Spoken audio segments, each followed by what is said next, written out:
stranger? Now what do I do? Okay, this is Advanced Dungeons & Dragons video game cartridge. Your dungeon master has placed you in a dreadfully precarious position. You're playing the most phenomenal game ever created.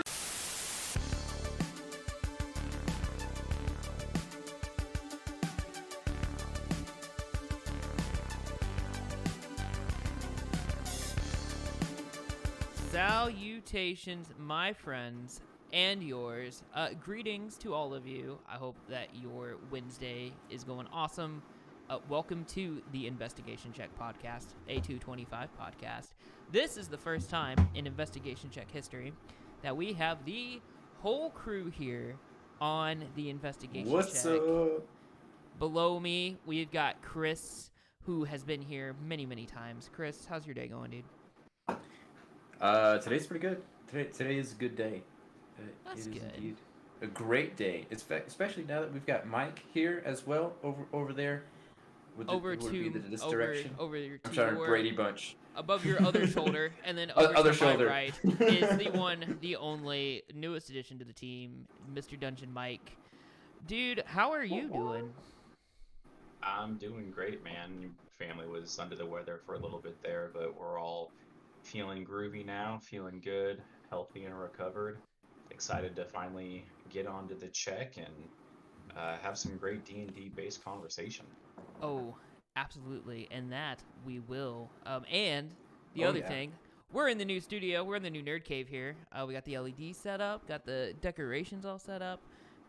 It's super cool. You can only see a little bit of it because I had to, minimize the screens. But when there are more streams and whatnot, you will be able to see it all. But if you're listening to this on Spotify, you can't see anything.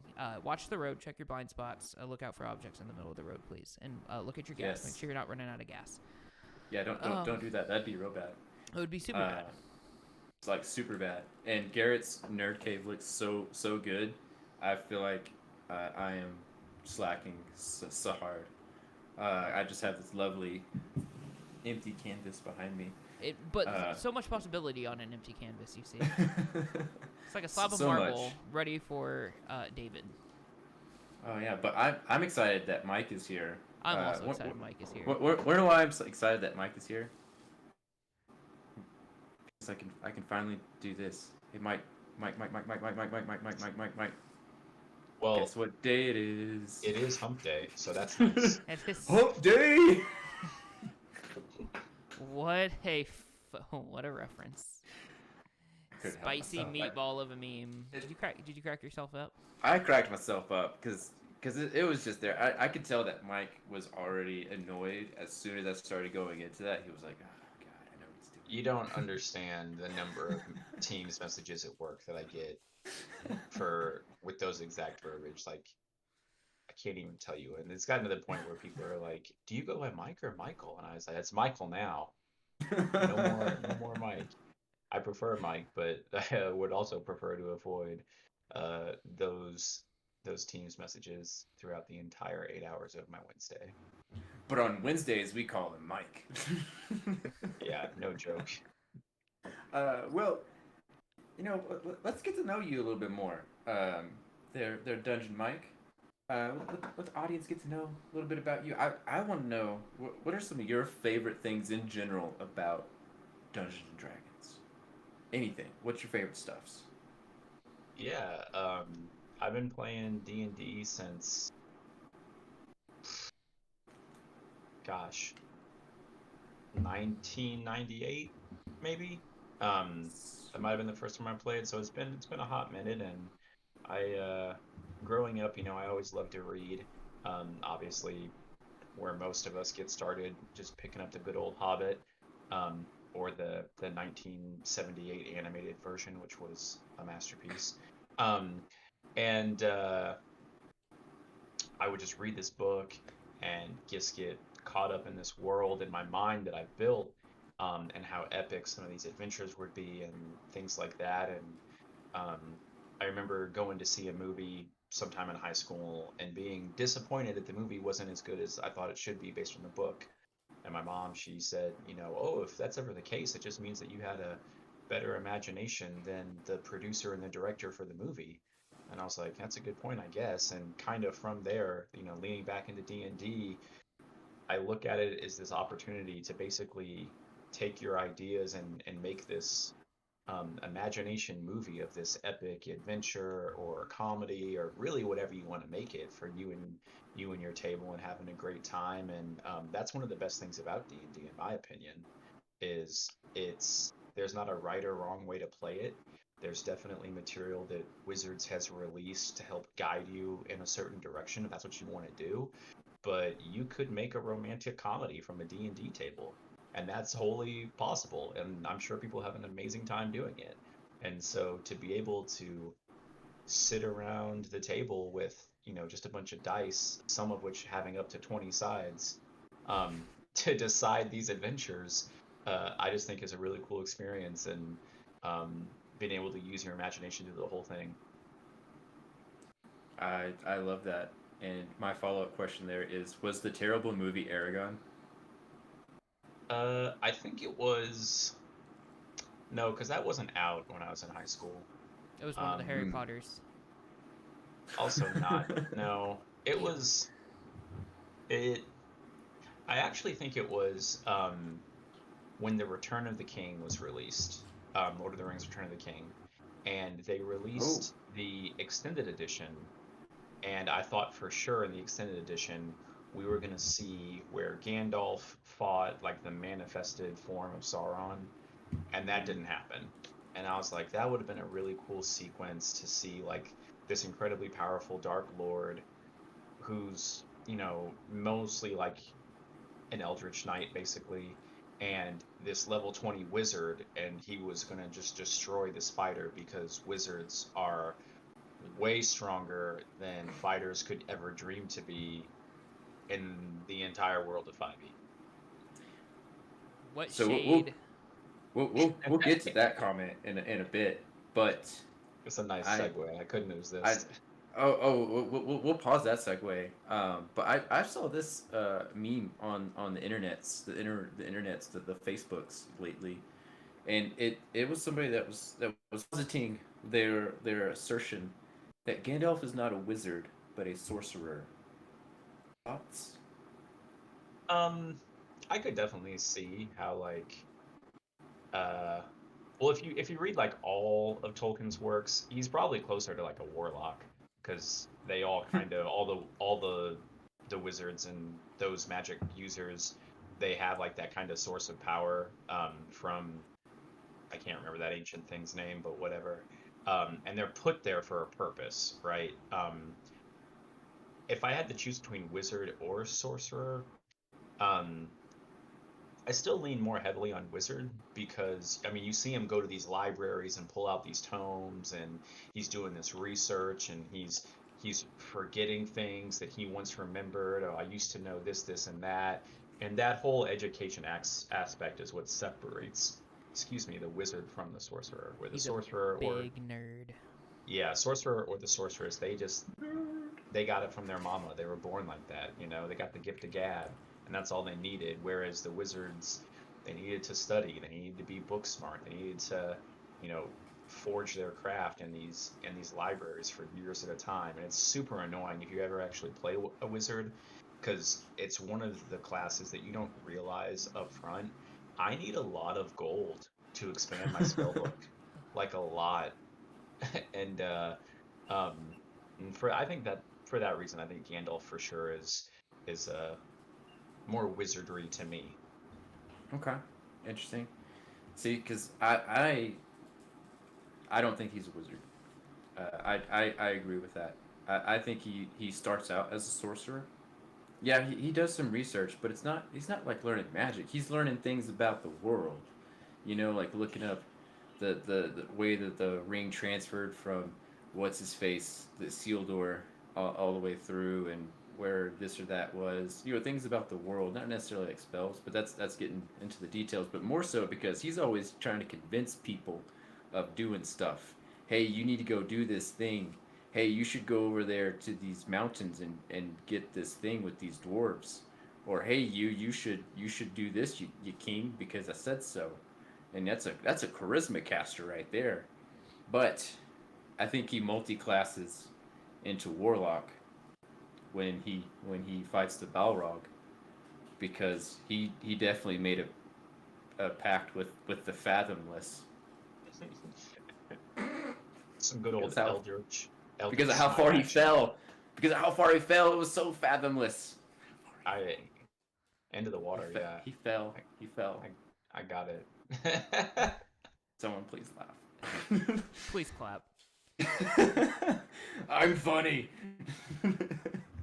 Okay, that wasn't that funny. We'll move on. We'll move on. Okay, I got some this or that questions here for you, Mike. First off, do you prefer being a DM or the player?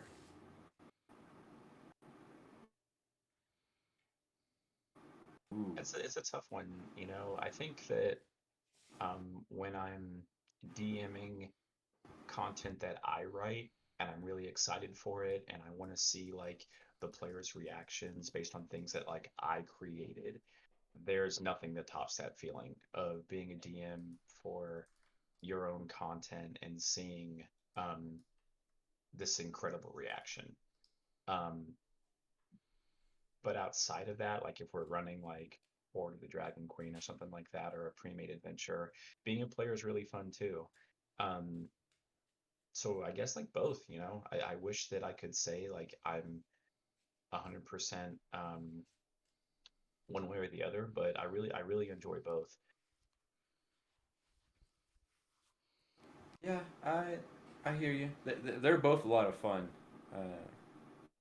I need to be one of your DM sessions sometime. I want to see your DM style. I've seen you as a player. I want to see your DM sometime.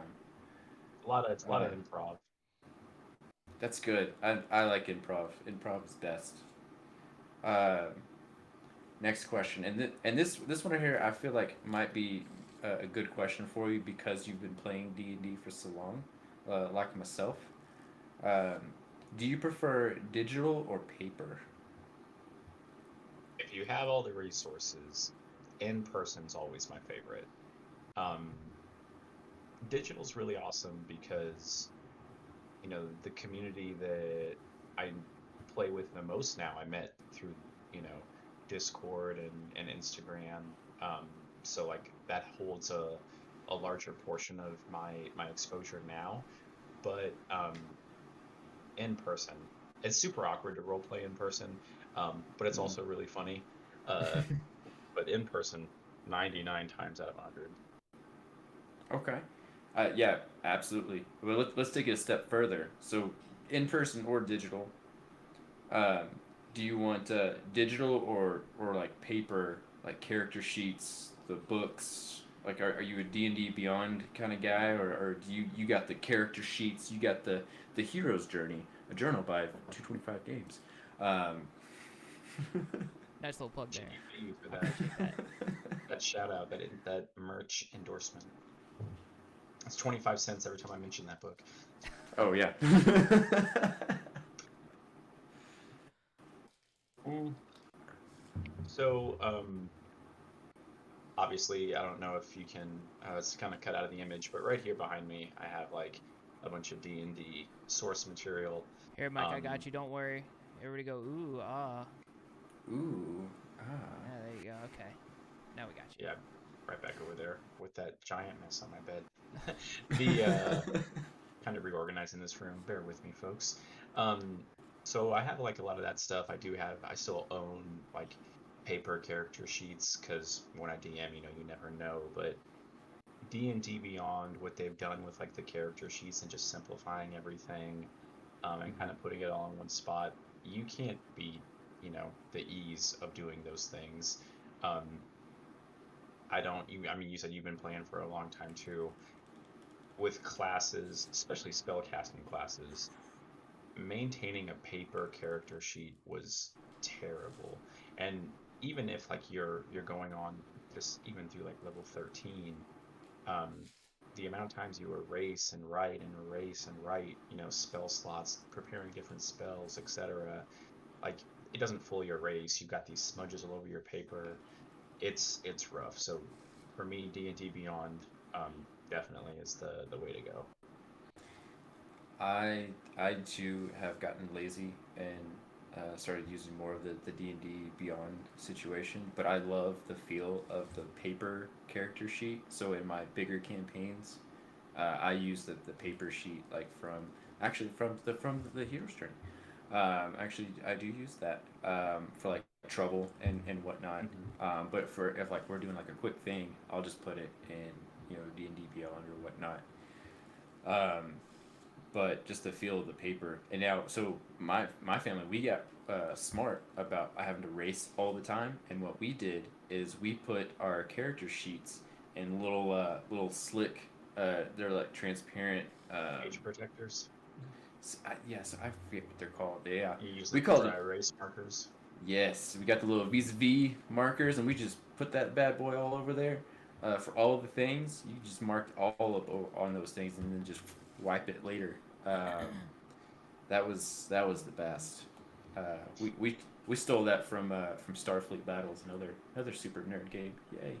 Nice.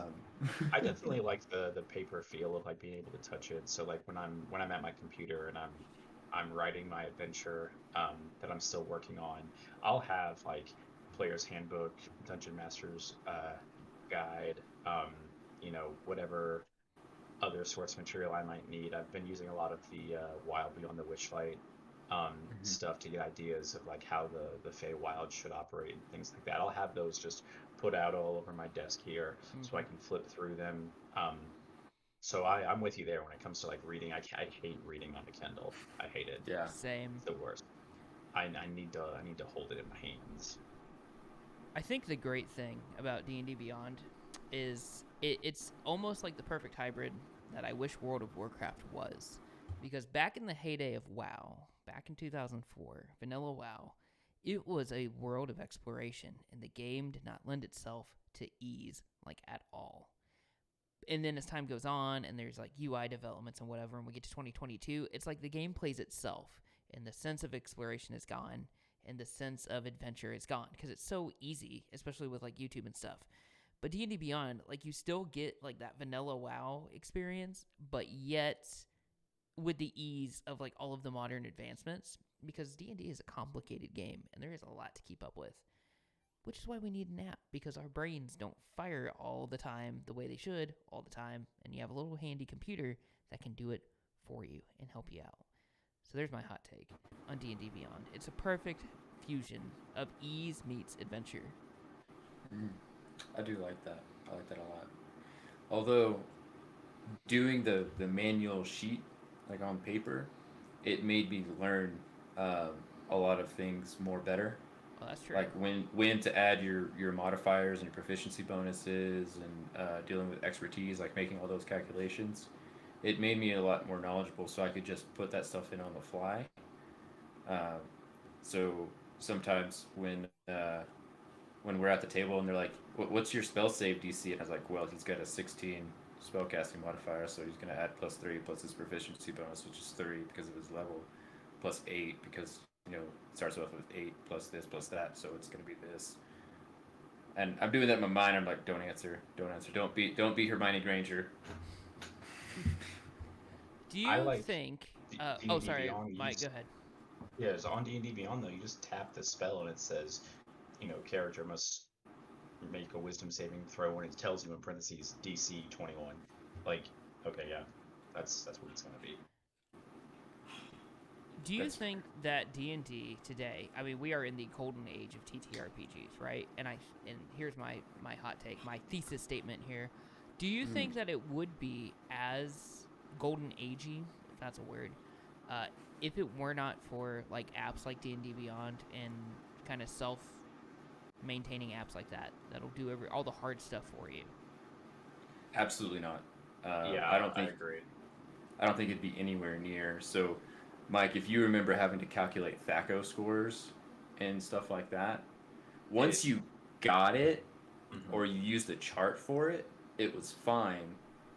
But when you're initially starting and trying to figure out what the heck to hit armor class 0 means, Yeah, I think that what? you know D&D for the longest time carried this stigma that you weren't just a nerd if you played D&D. Like, you were the super nerd. You were, you know, the messiah of the nerds or whatever. And I think that alone can make the game a little intimidating to some people when they're like, well, I don't really know how to play. And you have this resource now at their disposal that can take people who are interested about the hobby and with not a lot of effort can get their feet wet with not a lot of, you know, financial upfront cost, can, like I said, get that exposure, and then from there decide whether or not it's worth their time. Versus like it was when I started playing, you have to figure out these calculations before you go on your first, you know, dungeon delve, or else you don't know how to play the game, you know, and it makes it a lot less daunting. And 5e's as a whole, not even just 5e alone, but after Tasha's, where you could really do full customization for whatever you wanted, has made the game so beginner friendly. I don't know why people wouldn't think that's a good thing. And the benefit of that too, if you're a DM and you're a purist and you really, really like the old style, and the reason that races have certain +2, +1 scores is because in a realistic setting they would be more geared, wood elves would be more geared towards dexterity classes, then you can say, I don't allow Tasha's Cauldron of Everything at my table. So no changing, and that's perfectly within the rules. You get to set the rules as the DM, and you want a campaign that's more true to, you know, older styled rules, you can have that. It's fine. Or, I mean, that might be true to the world your DM is running. Like, in my world, the Wood Elf societies here are more dexterous because of the way their culture is. Or my orcs in my setting are more apt to, or they're going to have a +2 to intelligence because they're actually a high functioning society that's built on technological advances, and they're just a bunch of artificers. Now that would be kind of interesting. But I mean, it's your sandbox. Like, and if you have a good world reason why, I mean, go for it. But also, you're the DM, so. Yeah, absolutely. As a side note, Nerd Messiah is my new power metal band, so be on the lookout for our EP. We need a list of all of your band names, because I feel like we've got a nice running list going. Oh, absolutely. There's a lot.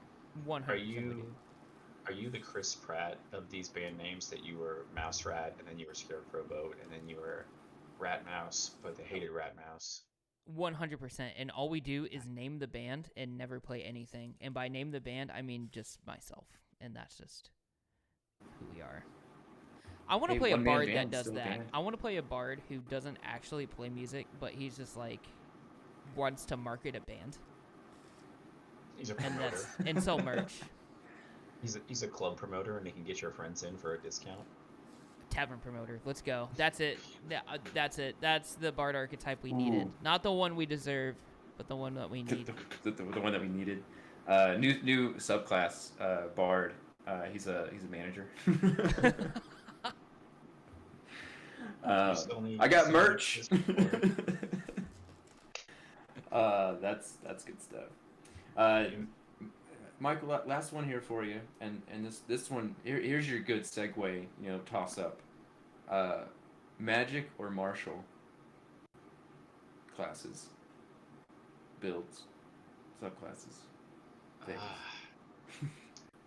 I definitely think it depends. It depends on so many different things. Early game, late game.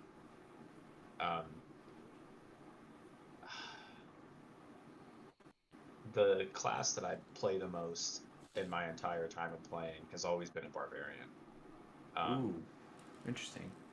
And most of the time it's because when I'm a player, what I like to do is ask, like, what's everyone else playing?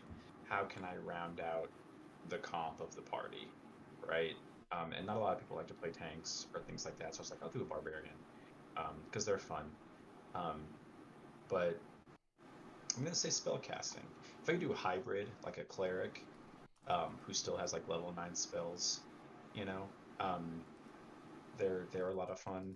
I have a really cool Dragonborn cleric I haven't gotten to play.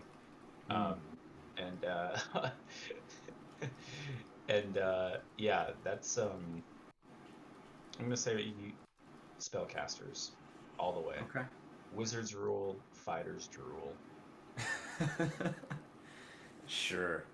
Interesting that you had some serious thoughts about that because that just lends more credence to how strong the martial classes are and how amazing and how fun and just how much wizards suck. Uh,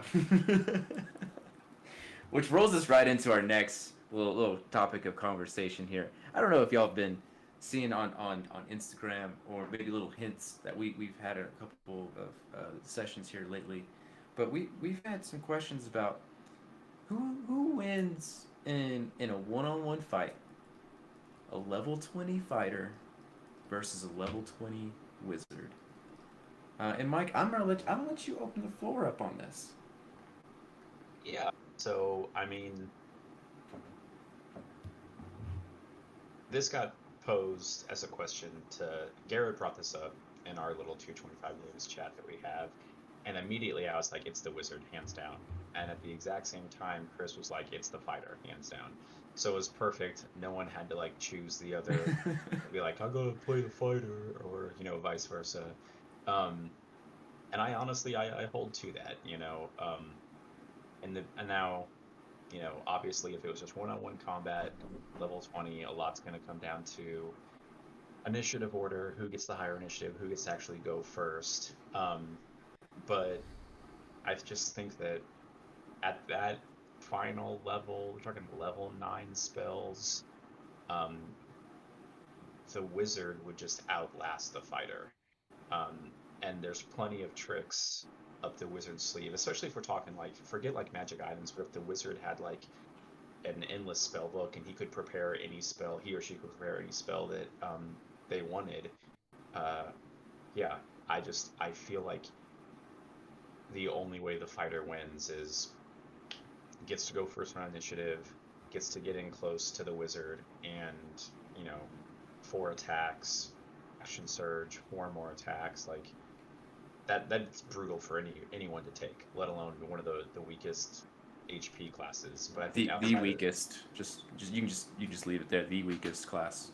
Isn't sorcerer has a 1d6 hit die as well, I believe. But yeah, I just think that um, when the wizard goes, it will happen so fast. The fighter's not gonna be able to get their feet underneath them. It's gonna be like if Mike Tyson fought in N10. Interesting. I respect your opinions there, Dungeon Mike. You're wrong, of course, about the wizard. But I do respect your opinion. The fighter is just too good. He's too good at fighting because it's in the name. He's a fighter. He fights. Who fights better than the fighter? The fighter fights like a fighter because he's a fighter. See how that logic makes so much sense? Garrett, am I convincing you? I haven't thought of it like that. The fighter does indeed fight, and this is a fight. Therefore, the fighter will win. Mike, I don't know how you're going to come out on top. I mean, it's in the name. The circular logic is astounding. I'm getting dizzy. And that's only where it begins, my friend. But on a real talk, my take on the fighter, one, you are a tank, so if the wizard's gonna throw some garbage at you, you can take it. You can tank it. You're fine. You're fine. So you got defensive capabilities. Secondly, the fighter has the best thing in D&D, control of action economy. Action economy is one of the biggest advantages in D&D, period. If you're fighting 100, CR 1/4 monsters, that's going to be a difficult fight because of just how many there are, even though they're weak and, only 1/4. Mm-hmm. It's all about action economy. The fighter has action surge. You get 4 attacks. You action surge. You get 4 more. You have 8 attacks. You have so many attacks. You attack and attack and attack and attack and attack, and you just keep attacking. There's more attacks. I didn't even say all the attacks. There's just so many. So that right there, combined with their defensive capabilities, and then you remember, what are you fighting? You're fighting the wizard who has the lowest hit die in the game. Well, I mean, they're tied with sorcerers. They're both D6, but you have a D6 hit die. You don't have any hit points. You're just gonna take all that to the face. To the face. But this has been a debate I've seen on TikTok. I've seen it on Instagram, on other places on the social medias, and it seems like a lot of people are very well divided. Some people think that the wizard can wizard their way out of it and make OW. Some people think, like me, that the fighter is just too good and will win. But Mike, what do you say we do this on the podcast? We have a mono. As luck would have it, I have a 20 level wizard that a level 20 wizard suited for this exact kind of combat, and this wizard was not built for just this fighter. I believe that this wizard could go toe to toe with anyone that you might throw at me. Okay. I'm glad you said that, because this is definitely prepared beforehand, so I'm not gonna break any illusions of that for y'all, those listening. But I have also made a build for this, but not just one, not just two. I have made 3 different level 20 fighter builds that I firmly believe could handle your wizard. Any of them, all 3 of them. This is going to be embarrassing for you when you've done all that work and it's all for nothing. It could be very embarrassing. Can you do a poll on the Twitch and see as of right now the people viewing what they think? Oh, that's a good idea. Yeah, let's get that going. Let me figure out how to make a poll. I gotta recall how to do this. I know there's a way. Or even on Instagram, we should do that. But let's talk about some rules, because a lot of what I see online are people talking about, well, if the wizard could do this, or if the fighter could do this, like getting these right scenarios. It's like, yeah, if you set up any scenario just right, of course that person's gonna win. So let's lay down what would be a way to set this fight up in a fair way. That way it's totally fair, but it's not giving that unfair advantage to one side or the other. So let's talk about builds for a second, like parameters for like what we went in with our builds. We both went with standard array, I believe was the case. Standard array for the ability scores, and then obviously if you're able to take an ability score improvement or a feat, you can choose to do either one from any source material that's available right now. I don't think we limited ourselves. No homebrew content. Right. No homebrew, no unearthed arcana. Right. Whatever is in there. I don't even know. I haven't even delved into that stuff. That stuff seems scary sometimes. We agreed to a best 2 out of 3, so that way we can avoid the you only won because you got higher initiative for the one fight that we had. So we're gonna offset that and let the dice decide that for that. Absolutely. Let's see what. So we're going with standard array, all official source material. We're gonna have Garrett referee. Yeah, Garrett referee / DM. I need to get a ref jersey and a nice little ref's hat with a whistle. Standard starting equipment, no magic items. Starting equipment that makes sense for your class and subclass, race, whatever. Just as long as it's fitting of your person. That way it's not, because a lot of things I saw online was, well, the fighter can just get the spell turning ring and just negate all of the wizard spells. It's like, yeah, and the wizard can get the armor of invulnerability and just stand there. So or I could just grab the instant fortress thing and just throw it at your face, and that could be fun. So items. what's the thing where like the immovable mansion? Oh You just, yeah. you just open it above someone and it falls on them. Oh god, that would be so great. Yeah. Or the super combo, throw a portable hole in a bag of holding together at once or something like that. So yeah, I think it's best to just go starting equipment or whatever base equipment makes sense for your character and your class. Even though we're level 20, Yeah. I think that it's kind of like having items on in Smash Bros. If you ever played Smash Brothers Melee, Oh, I've dabbled. love that game. But items, it just comes down to luck with items. Um, so 2 out of 3. We're having Garrett DM. We're going with base equipment, standard array, source material, and I think a big one is we want to advocate to rules as written as Mhm. closely as possible. Absolutely. Um, so, because there's a lot of abilities and features or things that get a lot of rule of cool at the table, which is amazing. And I am for one, I am a big fan of rule of cool because I think that you should do that. Do what's cool in the moment. But rule of cool also gives unfair advantage to one side or another, and we don't want to do that. So what I'm saying is, as far as rules is written, we when you're using a ability, spell, feature, whatever, we take the way it is worded in the source material, and that is the limitation or the box that has to play in. Yeah. And if it's not listed within the feature, then it's not there.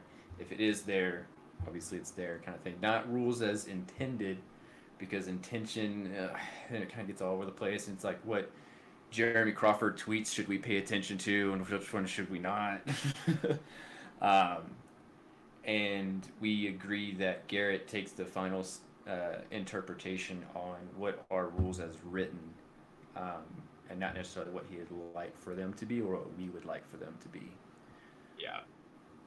I will listen to arguments as a judge listens to lawyers and a jury.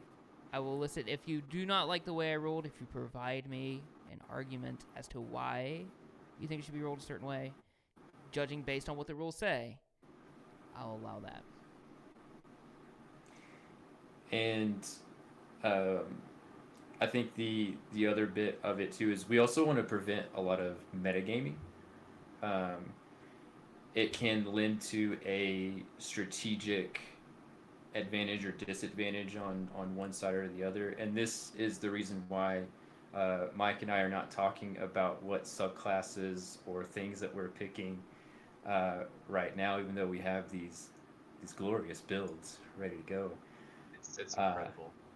because if I knew ahead of time that Mike was planning to play a divination wizard, for example, I don't know what he's playing for real, y'all. But if he was, I'd be like, oh snap, I better look out for those portents.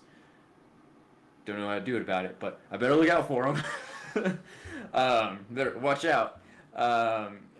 Just like know ahead of time that that is something that I would need to look out for, or vice versa. If he knew that I was playing a cavalier, he'd be like, well, he's gonna have a mount, so Mhm. that's something I should deal with, because that mobility is gonna be a problem. Because I was thinking I could just stay away from him with my Misty Step, but that's not gonna be a thing anymore. Um, so you don't know what the hell is gonna happen, and that's Yeah. kind of the idea, because we don't want it to be a how can Chris beat Mike or how can Mike beat Chris. This is how can a fighter match up to a wizard, um, and vice versa. I'm also really excited to know just what you've built. I have a feeling I know what you've built because I did like a reverse engineer of like what would I build if I were doing this. That's a good And idea. I should try to do the same thing because I haven't even looked at the fighter. Like I know like what uh, fighters I enjoy playing, like from a role play and like fun adventure. But if I maybe I should take a look at the fighter class and do like a if I was gonna try to kill myself, how would I do it? how would I do that? Uh, you know. Then actually ignore that advice. Don't do that. Remember, Good fighters idea. suck, and there's nothing worth looking in there. It's I mean, all yeah, terrible. probably You know? nothing's gonna change because my You, build is you don't. incredible, and I will bring anyone to their knees in single combat. When you're banished to the Shadow Realm, GG, I guess. I don't know. Well, this is GG an no re. an interesting rule. Are we saying that victory is obtained when the other is reduced to 0 hit points? Is that what we're saying? Oh yes, I think that's important to clarify as well. This is a death match situation, so Okay. they gotta be dead. So if they've got an ability or something that like revives them or whatnot, I think that's a key thing to keep in mind as well. Um, and so this is going to be one that I want to pose to the two of you, and Garrett can obviously make the final call. But Mike, so one thing that I've seen a lot in this debate is it's like the Batman versus Superman conversation. Well, if Batman had the time to prepare for his fight, if the wizard could prepare, he could make a clone of himself and he would never die. Things like that. How do we want to address that? Because in my opinion, I don't think that we would allow the wizard prep time because that would be an unfair advantage that he had time before the fight to get ready for the fight. No, Um, I agree with you. I don't think Mhm. that like I shouldn't be allowed to cast spells before we engage in combat. Like I'm not gonna be like, well, I know a fight's coming. Let me cast mage armor or whatever, right? Like that shouldn't be allowed. Yeah, this is Um, gonna right. be Mortal Kombat rules. It's gonna say ready, fight, and then it's go time. Cast your Hadokens, cast your get over here's. Let's go to 0, baby. Um, that's good because I'm not gonna lie. The wizard has infinitely more options to prepare before a fight. The fighters' prepare options are take a long rest and wake up. Uh, If you think of it in uh, terms of like science or like an experiment, this is the control. This is no magic items, no time to prepare. This is just go, and then we stumbled we upon one another. yeah, bingo, and you gotta fight now I in a I think tournament. that is better. And okay, so then the next parameter we want to look into is how far do we start off from one another? What would be the distance? Because obviously, if we start off within 5 feet of each other, that's an unfair advantage to the fighter. Now, I would love to start off right next to you because that just helps me. here, uh, here's here's how I think we should start off. I have thought about this as well, and in all fairness, um, and I am completely fine with us starting within 30 feet of one another. And that way, 30 feet is typically the standard movement speed across most races. And even if it's not yours is less. There's things along the way that can get you well past that. right. Um, I think that if we start within 30 feet of each other, then you have ample time to close that distance, make your attacks. Whereas I also have ample time that if I go first to back up and get to stay out of your range for a little bit longer. Um, so I think 30 feet is fair. Okay. I also like that and agree to that. Um, I think that's a good distance. The next thing I thought about was, and when it comes to rolls, obviously we need to make rolls because this is D&D. You nerds, we roll here, and I love rolling dice. So that's what I want to do. I'm gonna roll so many dice on you as I destroy your wizard. It's gonna be great. But more to the point that I was trying to bring up. So there are a number of abilities, features, and spells that can activate or react to a roll at different times. So some skills and abilities and whatnot, etc. They can affect a roll before the outcome is known. Mm-hmm.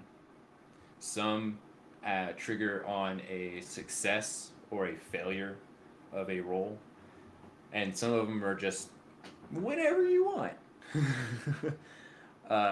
So to get around that and without metagaming, to like know that, oh, he's got silvery barbs. I know what he's gonna do. He's gonna silvery barbs. Um, just as an example, um, I say that we make the roll. It's like, okay, wow, I legit rolled a nat 1. That's awesome. Get all the bad That's rolls what- now. Woo! Get it That's out. what we in the industry. That's what we in the writing industry refer to as foreshadowing. I rolled for the wizard right there. But I say we make the roll, state what is on the dice, right? This is the roll, and then take a second and then add your modifiers or whatever, and call it out. So that way, there's that chance if someone would needed to modify the roll before the outcome was known, they would have that chance. Things like that. So let me just go ahead and use an example here, using your silvery barbs example. So let's just say right off the bat, rolling initiative, right? Yeah. You roll without me knowing your initiative modifier or any other bonuses that you might add to initiative. We both roll and we call out my d20 is a blah. At which point in time, one of us can say, well, I'm going to do this now. Before you say, like, my total initiative score is X. Yes. Exactly. We can also do it where in D&D Beyond, we can make like a campaign that we roll in D&D Beyond. So there's complete transparency for rolls. Except the rolls in D&D Beyond automatically add your modifier when you do the thing. So they do. You're right. Yeah.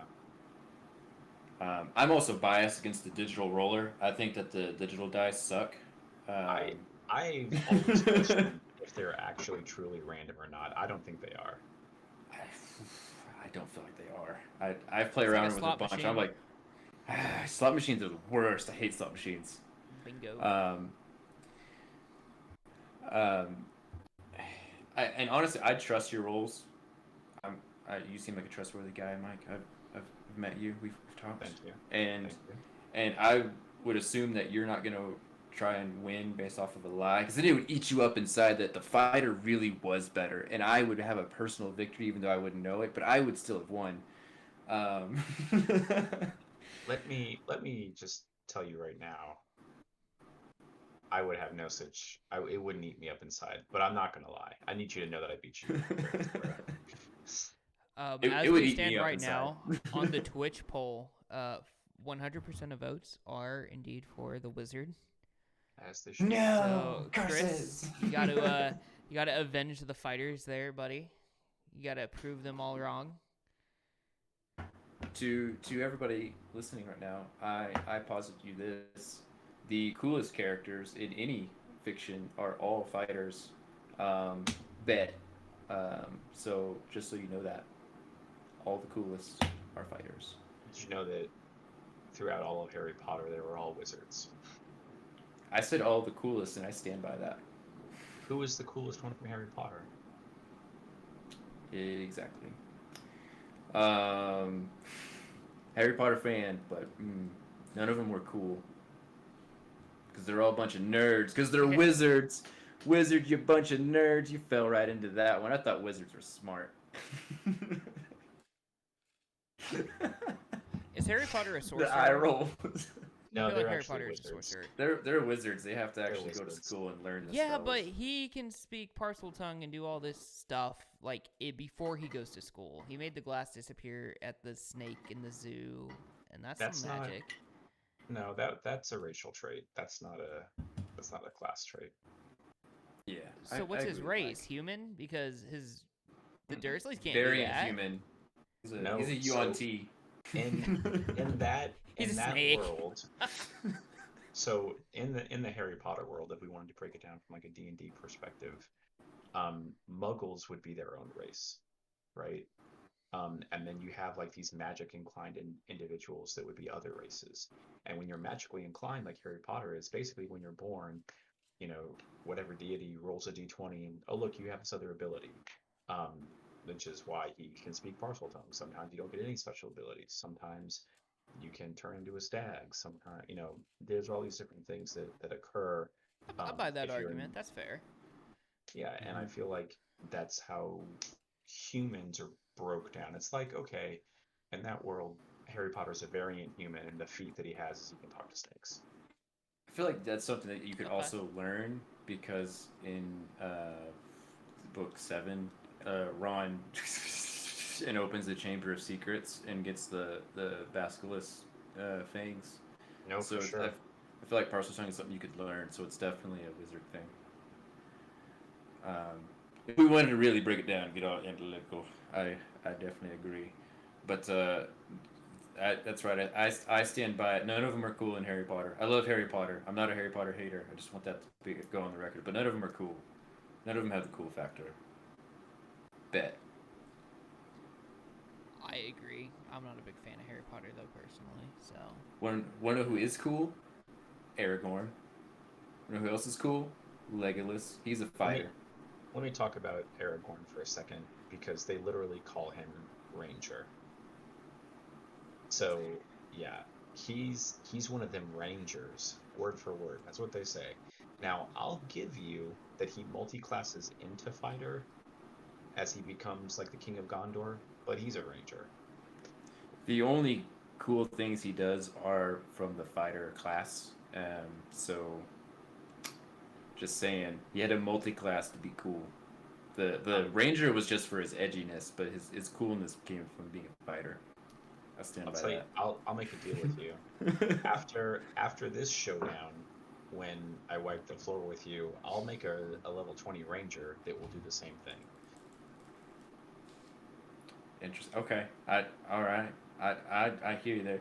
Heroes of Evermore says Sirius Black does. You know what? I'll give you that one. Heroes of Evermore. Sirius Black is the only one that has the cool factor in Harry Potter, but that's because he has a fighter vibe, and those are facts. When you said the cool factor, did you mean Aragon the Ranger, or did you mean like Aragon, like the dragon tamer, Chris, whatever his last name is, starts with a P? Paolini. Yeah. No, We're talking Aragorn. about Tolkien. Aragorn. Sorry, I didn't Not have Aragon, Aragorn. Aragorn. Oh, of course. Okay. I just wanted to confirm. Just want to make sure. I didn't know if I misheard, which I did. So. Okay. Cool. I might have misspoke. My bad. Anyways, let's So yeah, we're coming up on the hour. Should we talk about Joyce? Yeah, but last thing on the fighter versus wizard. Next time, Mike and I are gonna throw down. We're gonna follow those rules, those guidelines that we've put down. We're gonna throw down, until Mike dies. So it'll be a good time. That's not gonna happen. But that'll be on the 28th. Just FYI, there'll be plenty of social media posts between now and then. I'm probably trash talking, but In a twist of events, 100% of Instagram poll say the fighter will win. I would love to talk to each one of those people and help them meet their Lord and Savior and explain to them why that's 100% wrong. I hope those people tune in and listen on the 28th, because I'm going to teach them a thing or two about the way the world works. Oh And yeah. you know what? Their wizard has the opportunity to rewrite that as they see fit. I'm so excited for this. I am ready for it. It's gonna be something special. So I know we planned on talking about the build of the week, but we're running out of time here. I'd actually rather switch topics to the DM ruling, if y'all don't mind. Because Yeah, let's do that. Because I have a problem with paladins. Paladins are broken AF, like so broken. Because I did not know this, but I learned this recently. That and well, let me ask you all this first. Okay, so paladin. I'm playing paladin. I've got 2 attacks, right? Because they get an extra attack for their class. I hit your enemy with 1 attack. I use Divine Smite as you should. I blow him up. I hit another enemy with my extra attack, and I also use Divine Smite for that one. Yes or no? You can. You don't have to. But I want to. So you're saying I can. Garrett, what are you saying? I echo that. Yeah, it doesn't say you can't. It doesn't say that you can't specifically. So here's the reason why I thought you couldn't do that. Because to make that Divine Smite, you are expending a spell slot to make the Divine Smite happen, right? And the rules of spell casting are that you can only cast 1 leveled spell per turn. If you want to cast another one, it's got to be a cantrip, right? Unless you've got any of like the meta magics or action surge, stuff like that, potion of speed, haste, or whatever to give you additional actions. But I'm talking about you just have the 1 regular action. You can only cast 1 leveled spell and a cantrip. But you're saying that a paladin can expend 2 spell slots because they can Divine Smite on both attacks. So, couple things. I can cast more than 1 leveled spell in a turn if my casting time for one is an action and the other is a bonus action. I can Not rules is written. In the player's handbook or in the Dungeon Master's Guide? Player's handbook. It says that whether it's an action or a bonus action, the other spell for that turn has to be a cantrip.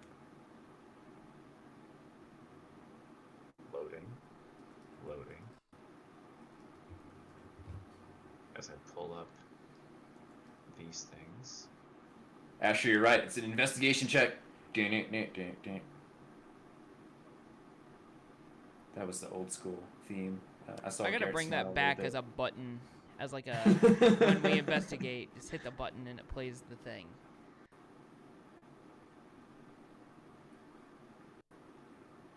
So I'm reading Go ahead. this, and this is in chapter 10, casting a spell. It says when a character casts any spell, the same basic rules are followed, regardless of the character's class or spell effects.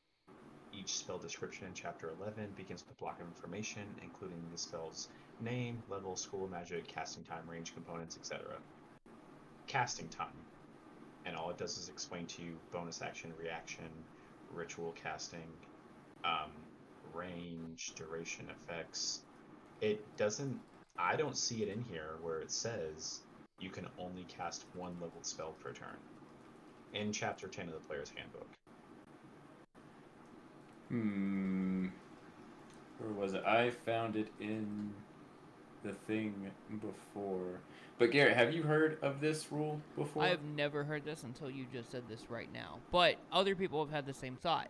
There was a post on Reddit from 3 years ago. PSA: there is no 1 spell per turn rule. PSA: there is no 1 spell per turn rule. This is a misrepresentation of the bonus action spell casting rule that limits you to a cantrip with a casting time of 1 action if you cast a bonus action spell. Fireball, action surge, fireball is legal. Fireball, enemy counterspells, counterspell, legal. Fireball goes off. Shillelagh into Barskin, not legal. So I'm not reactions, because reactions aren't on your turn. But I'm talking about on your turn. I swear I found this before. I've never DM'd in a way that I would prevent characters from doing that, but I also can't find it where it specifically states that you're not allowed to do that. Page 202 of the player handbook, under the bonus action heading of the cast time section. Quote, you can't cast another spell during the same turn except for a cantrip with a casting time of 1 action. There it is. That's the one. Let me find that. You said page 203? 202.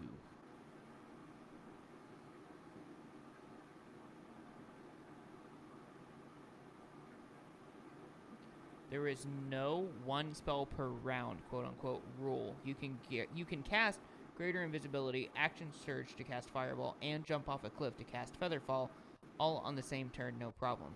There is a, quote, bonus action spell rule. Yeah, so yeah, it's not the one spell per turn or per round. It's based on how many regular actions you have, right? So I guess it's more apt to be named for your bonus action. If you cast a bonus action spell, your main action can only be a cantrip. That's what it sounds like to me. Yeah, because that's specifically under bonus actions. A spell cast with bonus actions, especially swift. You must use a bonus action when you're trying to cast a spell, provided that you haven't already taken a bonus action. You can't cast another spell during the same turn, except for a cantrip with a casting time of 1 action. Yeah, found that as well. That is news to me. So, with that in mind, now a paladin, when they're using Divine Smite, they are not casting a spell. They're making a melee attack. They're making a melee attack, but they're using a spell slot to power their Divine Smite. So are we still okay with them using Divine Smite on both attacks? I still think that's allowed in the same sense that, like, if a barbarian multi-classes into paladin and they're raging, they can still use Divine Smite on their attacks because that doesn't require concentration and they're not actually casting a spell. Right, yeah, they're not, right. And when I look at the verbiage for Divine Smite, it doesn't actually talk about casting at all. It just says when you hit a creature with a melee weapon attack, you can expend a spell slot to deal damage to them. And right. If we want to look at it from like a literary point of view, they're not channeling some kind of arcane energy to cast a spell. It almost reads as though like they're choosing to give up their own arcane ability to do more divine damage to this individual through whatever deity. I'm glad you say that, Mike, because I'm going to make the paladins more broken, and I hope y'all are ready for it. Let's go. So, they already get their extra attack. Let's say we also take Polearm Master when we're using a Polearm, because why not? So you make your 2 regular attacks. You Divine Smite on both of them, because you're a paladin, that's what you do. And as part of the Polearm Master, you get to make a bonus action attack to attack with the opposite end of your polearm with the 1d4. And because it's a melee attack, under the same principle, we can Divine Smite under that too. Yeah. So I'm going to make 3 Divine Smites in 1 turn. And now, you have to hit to use Divine Smite. Oh, yeah. Of course. The other part of that too being your base damage might be, 1d8, 1d6, whatever, and then you're adding the d8 die, depending on what spell slot you use to expand. But yeah, I mean, if I was a DM and someone said those things, and I'm going to get 3 Divine Smites off in a single turn, yeah, burn your spell slots and go for it. I'm good with it. Oh yeah, because the paladins get crap for slots, so go for it. Even if you're burning first level spell slots to make this happen, it starts off with 2d8 just for using it as a first level spell slot. So you've got 6d8 right there just from your Divine Smites, plus your weapon damages for all 3 attacks, right? That's crazy amount of damage. And that's just using first level spell slots. But I like breaking things and making Garrett go, why do you do this? And I want to, instead, I want to multi-class. Actually, I want to start off as a bard. Specifically a swords bard. I don't know if you know much about the swords bard. But they get these lovely flourishes. I think Mike is already knowing where I'm going with this. And they also get that lovely extra attack too. And I'm going to multi-class into Paladin. I'm going to take 2 levels into Paladin, just that way I get that lovely Divine Smite feature. Because I've already got extra attack. I don't need the whatever.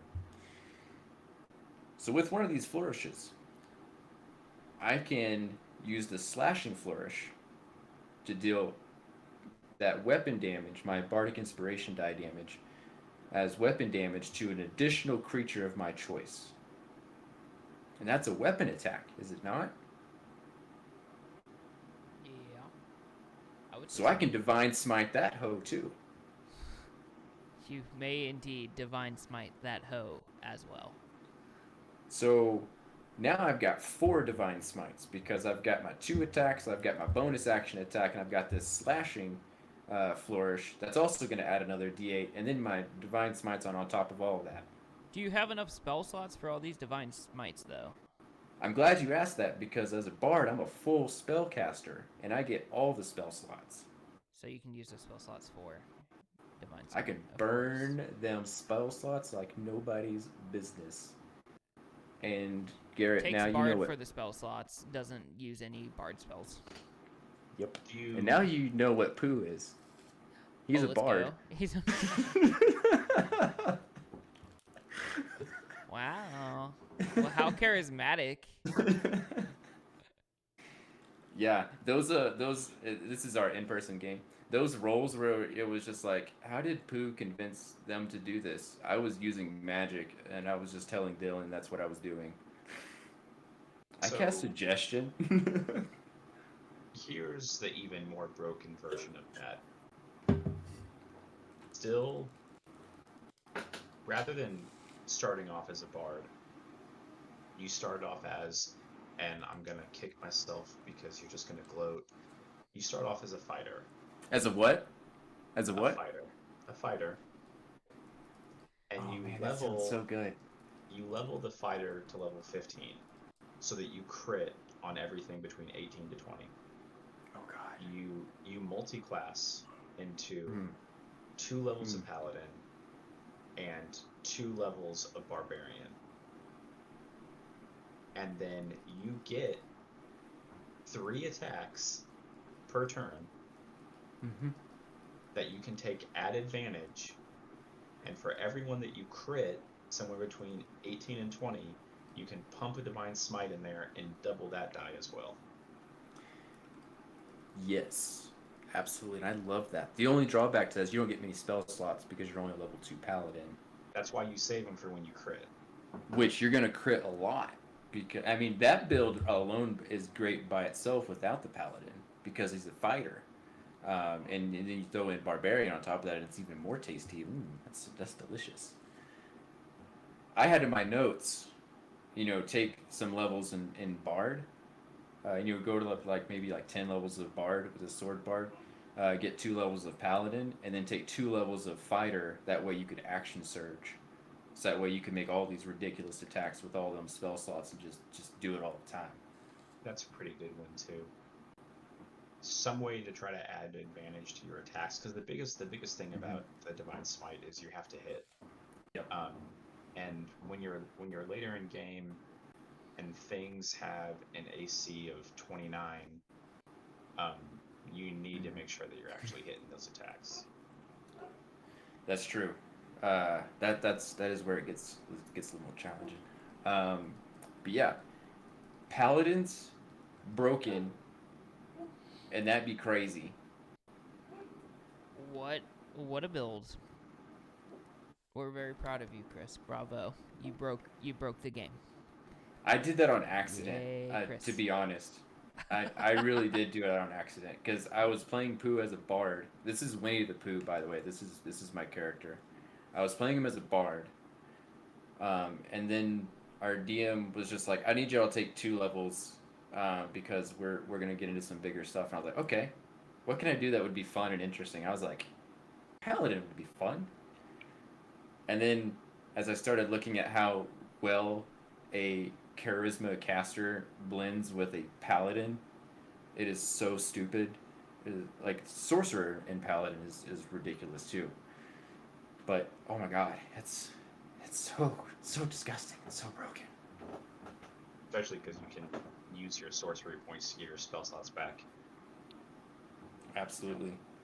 But yeah, I had to talk about that because I made that discovery and I needed to share it with the world.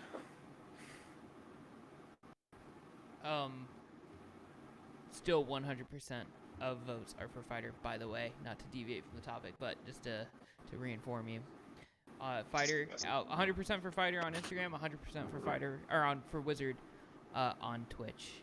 So if you're listening to this in the car, think about who you'd want to win, and you can add that tally. You can break that 100% if you want, on whichever one you want, or keep it going.